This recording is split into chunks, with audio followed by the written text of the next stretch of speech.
আজ শাশুড়ি বৌমার রান্নাঘরে রান্না হবে মেটে আলু দিয়ে তেলাপিয়া মাছ। প্রথমেই মেটে আলুর খোসাটাকে ভালো মতন ছাড়িয়ে নিয়ে টুকরো টুকরো করে কেটে নিলাম। এবারে সমস্ত উপকরণগুলো একে একে রেডি করে নিয়েছি। মিক্সারে গোটা জিরে, আদা, শুকনো লঙ্কা আর টমেটো একসাথে পেস্ট করে নেব। এবার কড়াইটা ভালো মতন গরম করে নিয়ে গোটা ধনে আর গোটা জিরে ভেজে নিলাম। কড়াইতে পরিমাণ মতন তেল দিয়ে দিলাম।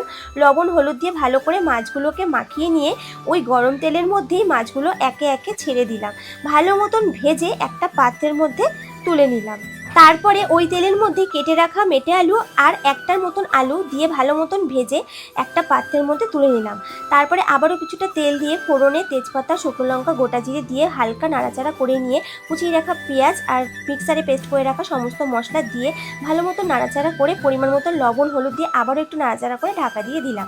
আবারও কিছুক্ষণ পর ঢাকনাটা খুলে মশলা থেকে তেল ছেড়ে দিলেই ভেজে রাখা মেটে আলু আর আলুটা দিয়ে পরিমাণ মতন জল দিয়ে ভালো করে নাড়িয়ে নিয়ে ঢাকা দিয়ে দিলাম। আবারও কিছুক্ষণ পর ঢাকনাটা খুলে ভেজে রাখা মাছগুলো দিয়ে ভালো মতন একটু নাড়াচাড়া করে আবারও ঢাকা দিয়ে দিলাম। শিলনোড়ায় ভেজে রাখা মশলাটা বেটে নিলাম ভালো করে। এবারে কিছুক্ষণ পর ঢাকনাটা খুলে তারপরে দিয়ে দিলাম চেরা দুটো কাঁচা লঙ্কা।